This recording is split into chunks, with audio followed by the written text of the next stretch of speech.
Desde há muito, as famosas fake news ocorrem também no setor automotivo, e é sobre isso que vamos falar hoje.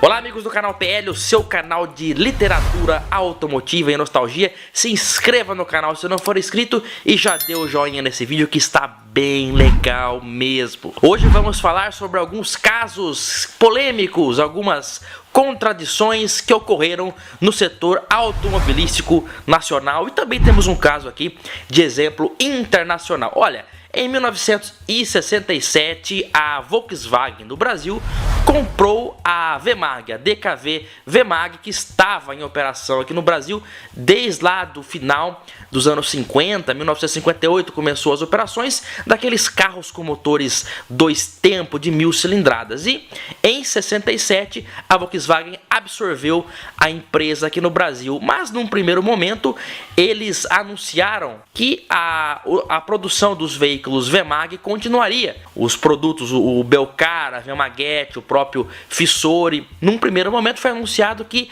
eles continuariam em produção. Até anúncios da época diziam isso, mas de fato o que aconteceu não foi isso, porque já no ano de 68 não havia mais nenhum veículo WEMAG em produção. A empresa realmente deixou de existir já no ano seguinte. E também temos um exemplo da década seguinte. No final dos anos 70 foi a vez da Volkswagen Werk, não foi especificamente a Volkswagen do Brasil, mas foi uma outra empresa, a Volkswagen Werk, que também é do grupo Volkswagen, mas não é diretamente ligada à Volkswagen do Brasil, que absorveu, comprou, assumiu as operações da Chrysler do Brasil, que havia comprado a Simca no final dos anos 60. A Simca virou Chrysler, né?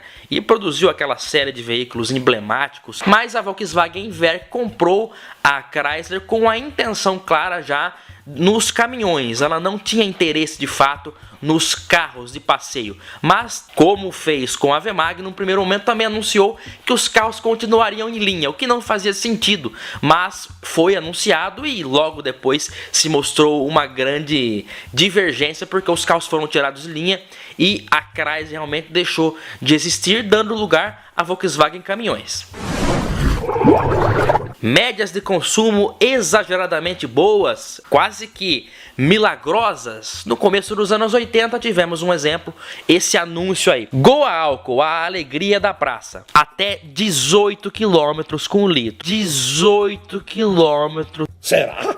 Foi um teste que foi realizado com várias pessoas que tentaram obter o melhor consumo, e o melhor foi o do José Freire com o Antônio Afonso, que conseguiram 18 km com litro de álcool. Pessoal, eu não vou dizer aqui que isso é uma informação falsa, longe disso, mas para a opinião da maioria das pessoas é uma média um tanto quanto controversa, porque nunca se foi possível obter essa média aí, segundo relatos de proprietários de carros como esse. Eu, inclusive, já tive também um Gol a álcool. Também temos que ver bem as condições em que foram obtidas essa média.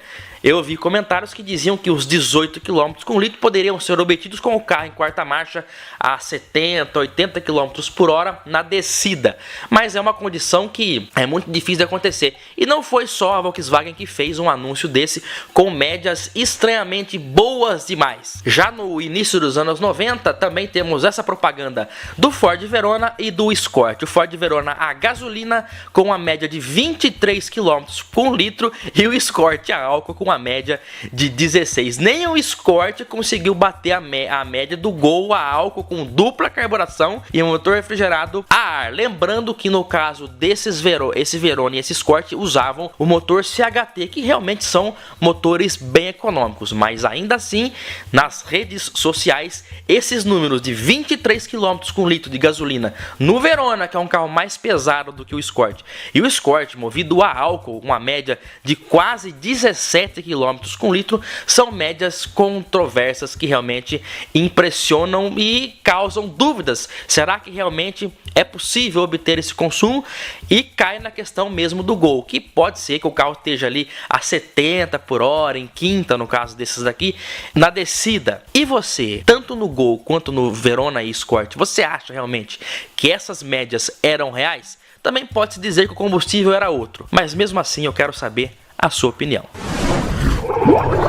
Ibape Democrata, o carro que tinha a promessa de iniciar a linha de produção da Ibape, que tinha uma meta ousada, uma produção de 350 carros por dia, um número que só era obtido naquela época, em meados dos anos 60, pela Volkswagen do Brasil, que era líder de mercado. Uma meta ousada, um projeto também bem interessante para a época. Tudo isso conseguiu captar o dinheiro, o investimento de cerca de 90 mil pessoas, 90 mil investidores que depositaram o voto de confiança e também um voto financeiro, na esperança de que todo aquele potencial fabril que a Ibape prometia fosse de fato vingar. Cabe até um vídeo aqui no canal PL que podemos produzir contando mais um pouco sobre o que aconteceu com a Ibape, que acabou não dando certo. O fato é que no fim das contas, cerca de 90 mil investidores só viram a produção de 5 carros, 5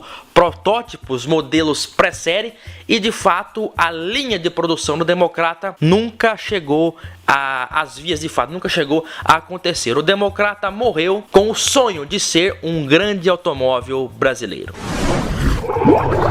Um exemplo agora internacional. No ano de 1977, a Ford foi alvo de um escândalo envolvendo o Ford Pinto, que apesar de ter esse nome engraçado, era meio que uma versão hatch do Ford Maverick que nós tivemos por aqui. O fato é que o carro tinha um problema estrutural em que colisões traseiras acima de 40 km por hora poderiam levar o carro a explodir, acontecer um incêndio ali, porque o tanque de combustível se rompia com a colisão na traseira do carro. A Ford sabia disso desde o início, mas o valor que seria necessário para fazer um recall desses veículos que já haviam sido vendidos era superior ao que seria necessário para indenizar as vítimas de eventuais acidentes. Ou seja, a Ford preferiu não corrigir o defeito nos carros porque o investimento que seria necessário era maior do que as eventuais indenizações que poderiam ter que ser pagas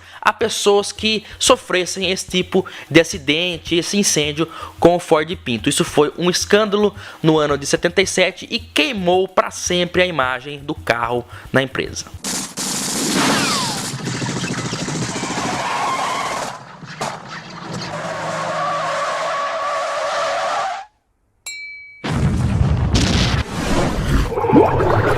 O Mille Electronic, um rei dos populares nos anos 90, que deixou comendo poeira tanto em vendas quanto em desempenho quase, né? Os adaptados Gol 1000, Chevette Júnior e Escort Hobby, né?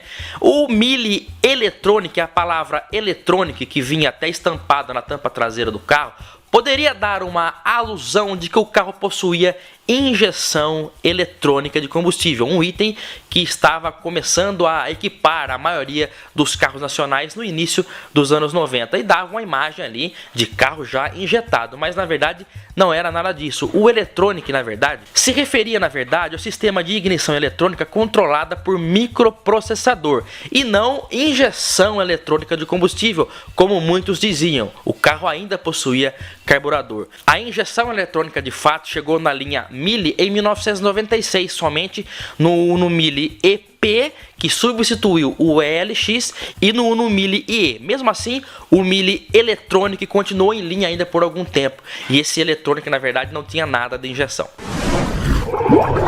Hoje muito fala-se de carro elétrico, mas já há uns 10 anos atrás, a Chevrolet, no próprio site aqui no Brasil, já tinha disponível o Chevrolet Volt, que era um carro elétrico aí, um dos pioneiros da marca. O fato é que o carro tinha um motor a gasolina, que a princípio funcionaria apenas como um gerador, mas sem contato direto com as rodas, o que de fato o tornaria um carro elétrico. Mas depois constatou-se que o carro que era anunciado como 100% elétrico, na verdade funcionava como um híbrido, porque o motor a gasolina tinha contato sim com as rodas do carro, o que de fato transformava o carro funcionar com um motor elétrico e a gasolina, o que é conhecido como híbrido e não 100% elétrico como era anunciado.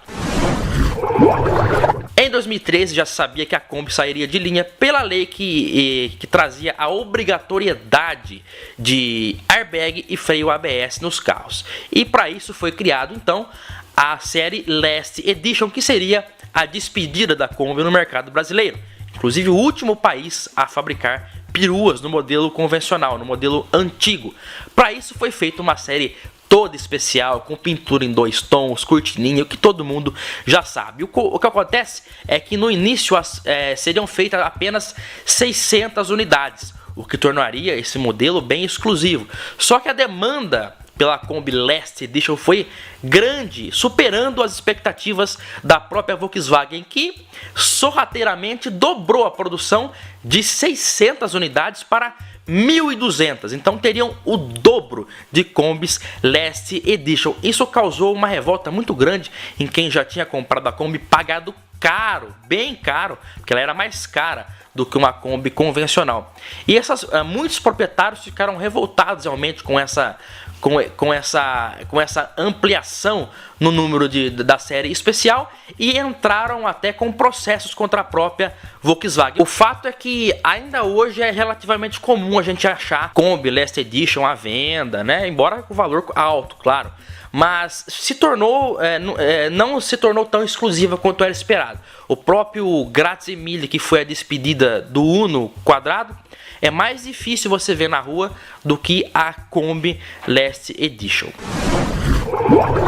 Hyundai Veloster, um dos carros mais polêmicos da década de 2010 aí, é um carro que quando chegou em 2011 aqui no Brasil, ele era anunciado pela Hyundai com faróis de LED e um motor que rendia 140 cavalos. Mas isso na verdade foi uma fake news mesmo, que rendeu até processo para a Hyundai, porque o carro não tinha faróis de LED, tinha faróis de parábola comum e o motor não era o motor com injeção direta e 140 cavalos, mas sim um motor que rendia 128 cavalos, não tinha injeção direta de combustível. Isso realmente causou uma decepção e deixou o carro, que tinha um design realmente revolucionário, mas o desempenho rendeu até o apelido de Leerdoster. O legal agora é escutar o ronco dessa máquina.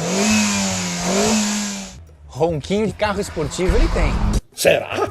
Além disso, ele também anunciava-se como o primeiro carro a ter 3 portas, né? Mas na verdade não é bem isso, porque a Kombi lá nos anos 80 já tinha uma versão com 3 portas. A Kombi, no meu ver, é um carro também. O que você acha disso? Eu acho o Veloster um carro legal, bonito. Eu teria até um, né? Mas de fato ele não tinha o desempenho esportivo que muitos esperavam. A nossa indústria é repleta de situações curiosas como essa. E eu acho que vai render também um vídeo parte 2. Você quer mais curiosidades sobre a indústria? Comenta aqui embaixo. Eu espero o seu comentário. Eu peço o seu like, por favor, para ajudar a Sessão Nostalgia a manter-se viva e nostálgica como todos tanto gostam. Eu espero você no próximo vídeo aqui no canal PL. Um grande abraço, até mais, tchau.